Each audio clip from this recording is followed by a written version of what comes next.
네. K-웹툰입니다. 지속 가능한 성장을 위한 방안에 대해서 저희 함께 또 짚어보려고 하는데요. 웹툰 관련 종목들 시장에서 한 번씩 꼭 부각이 됩니다. 이제 월요일에도 한번 좀 올랐던 부분들이 있었고요. 오늘도 MBT라는 종목들이 잘 가고 있는데 결국에는 네이버 웹툰에 대한 기대감이 좀 커지게 되면서 증권가에서 분석이 나왔던 것 같습니다. 사실 뭐 IP를 확장해서 여러 곳으로 활용하기 위해서 좀 많이 보셨을 것 같은데 뭐 최근에 유행했던 드라마라든지 뭐 영화들을 잘 보시면요. 웹툰이 원작인 경우가 굉장히 많습니다. 그렇기 때문에 확장을 할 수 있다는 점에서 웹툰은 상당히 또 주목을 받을 수가 있을 것 같은데요. 이렇게 좀 IP를 활용해서 웹툰 IP를 활용해서 영화화되거나 드라마화된 것들이 굉장히 많죠. 사례를 말씀드리면 신과 함께 모르시는 분들 없을 것 같고요. 네. 또 지금 우리 학교는 DP, 마스크걸, 또 최근에 굉장히 많이 인기를 끌고 있는 이두나, 무빙 네. 이런 것들이 다 드라마와 영화로, 웹툰이 드라마와 영화로 이렇게 확장된 상황인데요. 이렇게 뭐 드라마와 영화처럼 2차 저작물로까지 확장이 되면 사실 웹툰사도 좋지만 플랫폼사도 좋고 이거를 만드는 드라마 제작사나 영화 제작사도 상당히 좋습니다.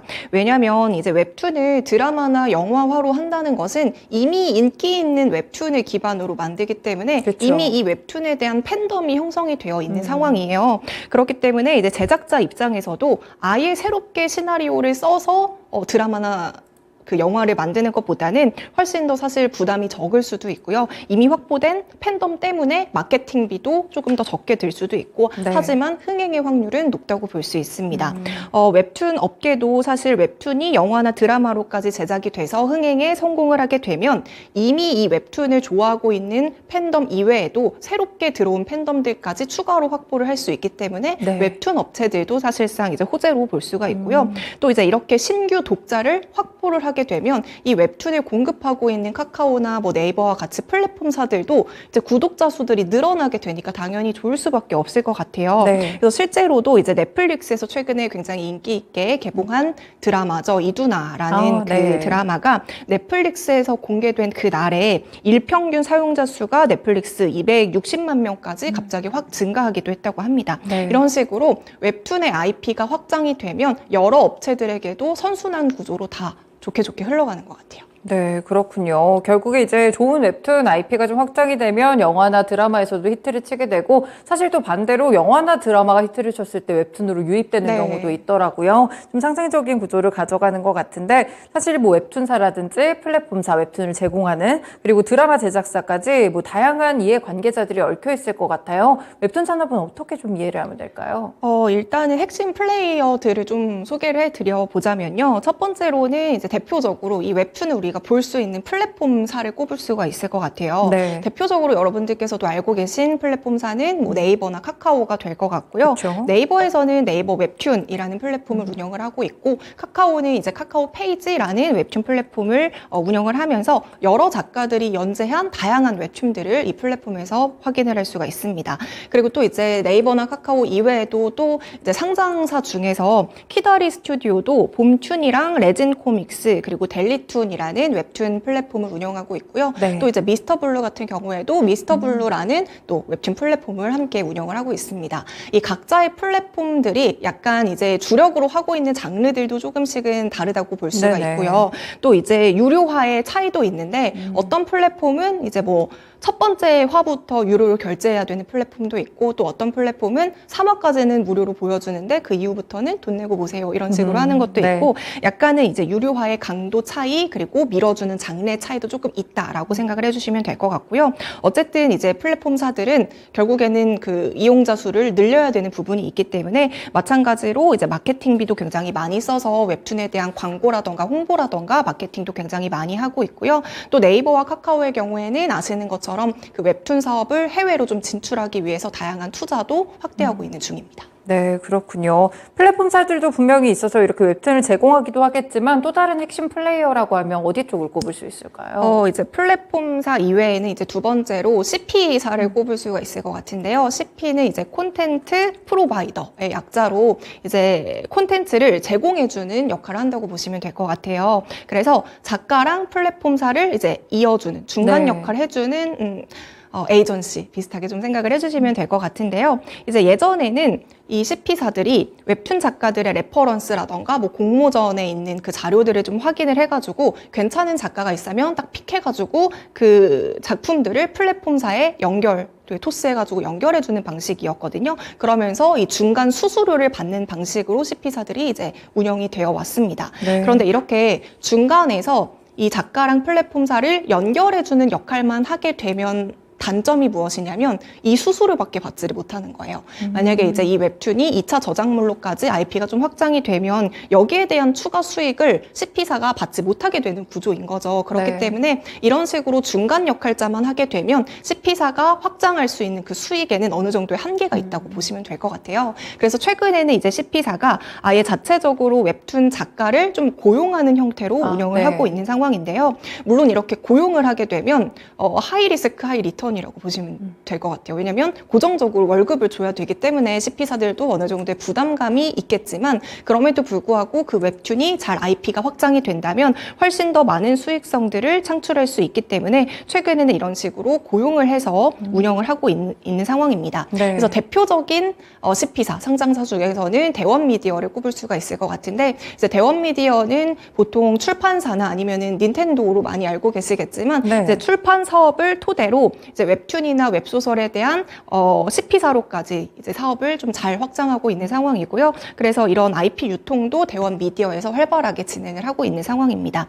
그런데 이렇게 CP사가 중간 역할뿐만이 아니라 이런 식으로 직접 고용을 해가지고 사업을 확대하고 있잖아요. 그런데 최근에는 이 플랫폼사들이 이렇게 괜찮은 작가를 보유한 CP사를 인수를 하거나 투자를 하는 방향성까지 함께 이어지고 있는 상황인데요. 그리고 더불어서 이제 잘 알고 계시는 웹툰 작가들 중에 뭐 기안84님도 있고 박태준님도 있으실 거예요. 이렇게 네. 워낙 유명하신 작가님들은 자체적으로 이제 본인의 회사를 가지고 있어요. 네. 그래서 이런 회사들에게도 플랫폼사가 투자를 하고 약간 인수를 하는 쪽으로도 방향성이 흘러가고 있는데 그 이유는 결국에는 플랫폼사들이 CP사 없이 자기들이 인수를 하게 되면 CP사에게 주는 수수료를 안 줘도 되잖아요. 그쵸. 그렇기 때문에 이런 부분에서 수익성을 조금 더 극대화하기 위해서 최근에는 플랫폼사들이 CP사를 인수하는 방향성으로도 흘러가고 있습니다. 네, CP사에 대해서 조금 개념이 생소하셨을 것 같은데 함께 짚어봤고요. 사실 웹툰을 기반으로 한 드라마라든지 영화는 국내에서도 인기가 많지만 해외에서도 굉장히 히트를 치는 것 같더라고요.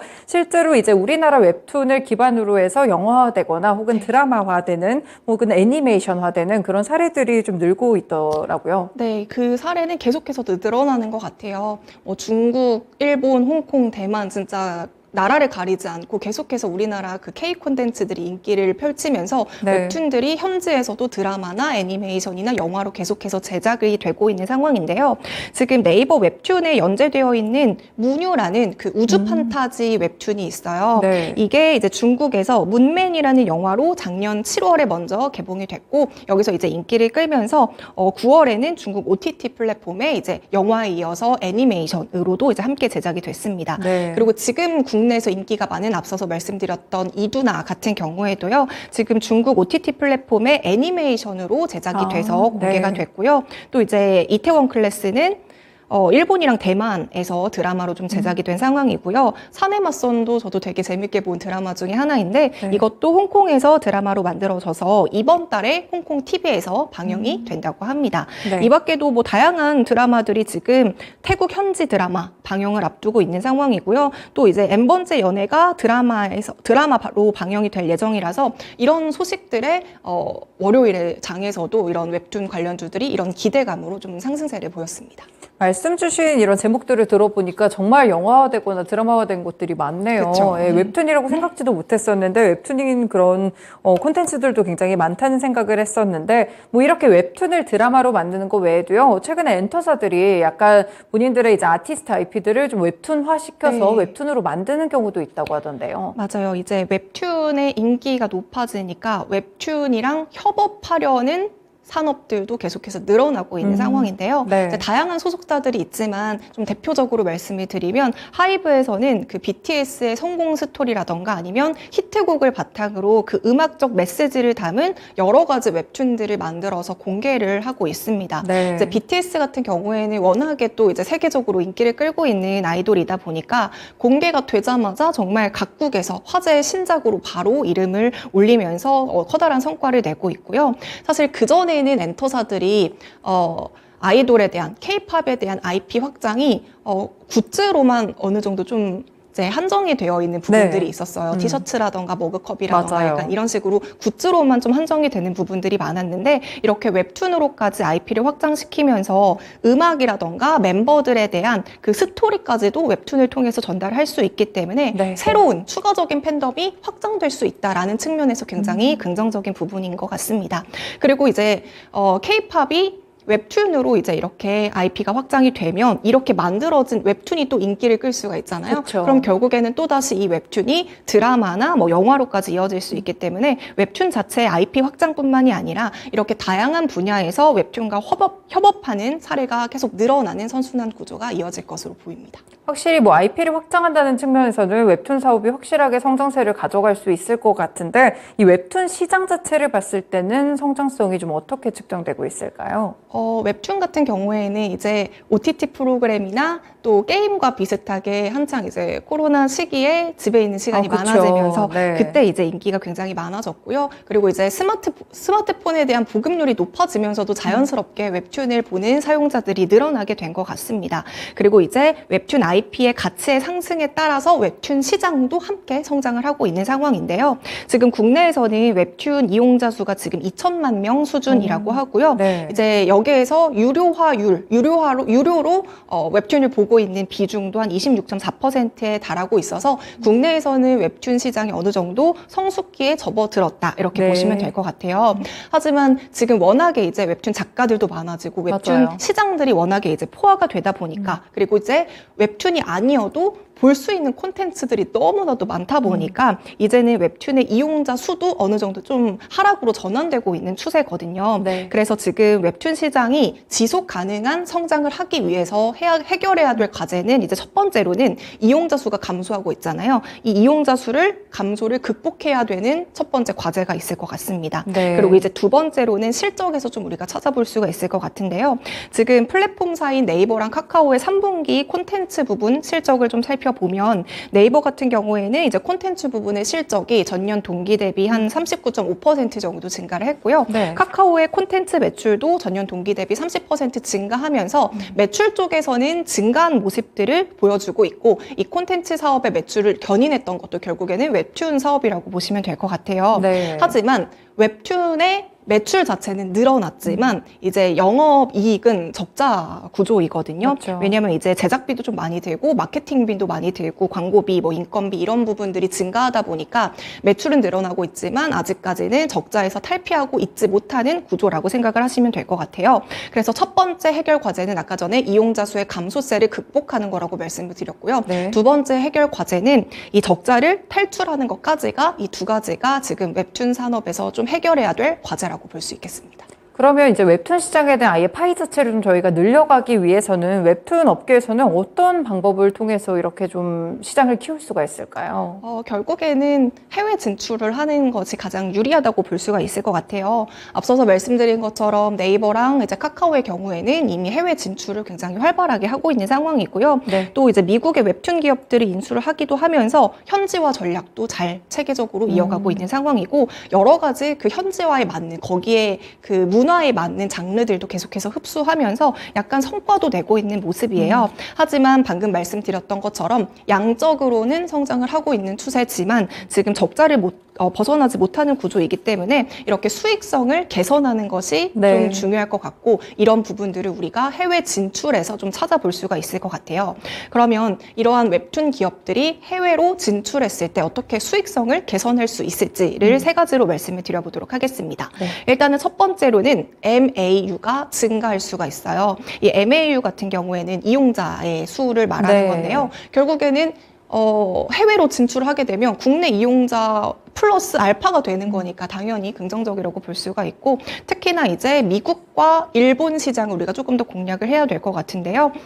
미국과 일본 같은 경우에는 미국은 이미 원래 이제 경제적으로 굉장히 큰 국가이고, 일본 같은 경우에는 워낙 만화를 좋아하는 국가이기 네. 때문에 좀 공략하기 좋은 국가인 것 같습니다. 그렇게 첫 번째로는 해외 진출을 통해서 우리가 이용자 수를 확보를 할 수가 있을 것 같고요. 두 번째로는 ARPPU입니다. 이게 이제 1인당 평균 매출을 높일 수가 있다라는 건데요. 지금 키다리 스튜디오를 기준으로 1인당 결제 금액을 좀 살펴보니까요. 우리나라의 1인당 평균 매출은 18,000원 수준이에요. 네. 그런데 이제 미국이랑 일본 같은 경우에는 3만 원 수준으로 우리나라보다 네. 그래도 좀 1.5배 정도 많다라고 보시면 될 것 같은데요. 이 말은 이제 일본과 미국인들이 웹툰을 유료로 결제하는 비중이 조금 더 많다라는 뜻으로도 해석을 할 수가 있고요. 아니면 미국과 일본은 우리나라보다 유료화의 그 가격 자체가 더 비싸다. 이렇게 네. 해석을 해볼 수가 있을 것 같아요. 이런 식으로 이제 미국과 일본에 진출을 하게 되면 평균 매출도 함께 늘릴 수가 있을 것 같고요. 마지막으로 세 번째로는 해외 쪽은 수수료가 좀 적다라는 장점도 네네. 있어요.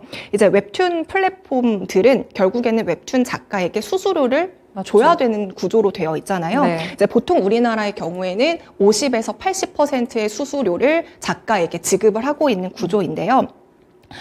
그 웹툰의 인기가 훨씬 더 많아지고 이 IP가 잘 확장이 되면 50에서 80보다 더 많은 수수료를 줘야 될 수도 있겠죠. 네. 하지만 이제 일본이나 미국 같은 경우에는 작가에게 주는 수수료 비중이 국내보다 낮기 때문에 수익성 측면에서는 이제 또 플랫폼 기업에게는 약간은 긍정적이라고 볼 수가 있을 것 같은데, 네네. 물론 이제 수수료를 적게 준다, 이거는 약간 또 이제 논란이 있을 수도 있어요. 왜냐하면 그 작가들의 창작성을 인정해주지 않는 거냐, 네. 약간 뭐 불공정 거래를 하는 거 아니냐, 갑질하는 거 아니냐라고 이제 이해하실 수도 있을 것 같은데요. 이제 일본과 미국 같은 경우에는 웹툰 시장이 굉장히 경쟁이 치열합니다. 그래서 그 플랫폼사 입장에서도 애초에 좀 유치하기 위해서 구독료를 저렴하게 책정하는 부분들도 있다고 해요. 그렇기 네. 때문에 마케팅을 굉장히 많이 사용하기 때문에 수수료도 낮게 측정이 됐다, 이렇게 생각해 주시면 될 것 같습니다. 네, 그렇군요. 이렇게 또 해외 시장 진출을 통해서 웹툰의 파일이 넓힐 수 있는 방안에 대해서 함께 살펴봤고요. 사실 일본이나 미국 웹툰 시장이 좀 더 크다, 이렇게 말씀을 주셨는데요. 예전에도 기억이 나는데 일본 쪽에서 이제 만화나 이런 것들이 많이 만들어지다 보니까 이미 드라마화되는 사례들이 굉장히 많았던 것 같아요. 네. 이렇게 좀 포화된 산업 속에서 우리나라 웹툰들이 경쟁력을 갖춰갈 수 있을까요? 그쵸. 이제 일본도 그렇고 미국도 그렇고 잘 만든 콘텐츠들도 많을 테고, 네. 또 이제 일본 같은 경우에는 굉장히 이런 거 잘하는 국가이기도 하잖아요. 그래서 우리나라가 해외 쪽으로 진출했을 때, 그리고 또 일본이나 미국이라는 국가에 진출했을 때 경쟁력이 있을까라고 생각을 하실 수도 있겠지만요. 결국에는 포화가 됐어도 그 중에서 재밌으면 보는 거고 예쁘면 사고 맛있으면 먹게 되는 것 같아요. 네. 그렇기 때문에 이제 우리나라 웹툰 입장에서는 굉장히 또 스토리가 탄탄하다라는 것들도 다들 아실 것 같고요. 작화도 굉장히 화려하고, 그리고 이제 일본 같은 경우에는 약간 장르가 약간 좀 한정된 좀 비슷비슷한 그쵸. 느낌의 네네. 그런 분위기가 있잖아요. 하지만 우리나라 같은 경우에는 굉장히 다양한 장르들을 포괄해가지고 만들고 있기 때문에 전 세계적으로도 굉장히 넓게 분포되어 있는 독자층을 확보하고 있다라는 데 네. 우리나라에 좀 장점이 있는 것 같습니다. 그리고 이렇게 우리나라 웹툰이 인기를 끌다 보니까 세계적으로도 이렇게 IP를 확장하고 있는 상황이라고 볼 수 있다고 볼 수 있는데요. 그리고 또 최근에 이제 아마존이라던가 애플에서도 이제 웹툰 시장에 조금 진출하고 있는 모습들이 연출이 되고 있는데, 네. 이렇게 되면 또 경쟁자가 늘어나게 되는 거 아니냐, 이렇게 생각을 하실 수도 있겠지만, 이제 웹툰 시장 자체가 더 커지기 위해서는 이런 경쟁 기업들이 참여하는 게 오히려 더 호재일 수가 있고요. 그럴 수 특히나 있죠. 이제 네. 아마존이라던가 애플에서 웹툰 사업에 진출을 하게 되면 그 북미 사람들이 웹툰에 자연적으로 경험을 할 수 있는 그 시간들이 늘어나게 되는 거잖아요. 네. 그렇게 되면 웹툰에 대한 긍정적인 경험들이 이어질 수 있기 때문에 이게 결국 우리나라 웹툰으로까지 선순환 구조로도 이어질 수 있다, 이렇게 보시면 되겠습니다. 네, 그렇군요. 이렇게 또 일본과 미국 시장에서도 저희가 콘텐츠적인 경쟁력을 갖춰나갈 수 있는 지점에 대해서 경쟁력을 함께 살펴드렸습니다. 네, 이렇게 2부 쉬운 이슈 읽어주기 시간에서는요, 저희 웹툰과 관련된 내용들 함께 다뤄봤습니다. 오늘 말씀 고맙습니다. 네, 쉬운 이슈 1부와 2부는요. 오늘 읽어주기 시간 주식캐스터 연희님과 함께했습니다. 지금까지 다양한 투자 판단에 도움이 되는 말씀들 함께 전해드렸는데요. 특정 종목의 상승 하락을 보장하지는 않습니다.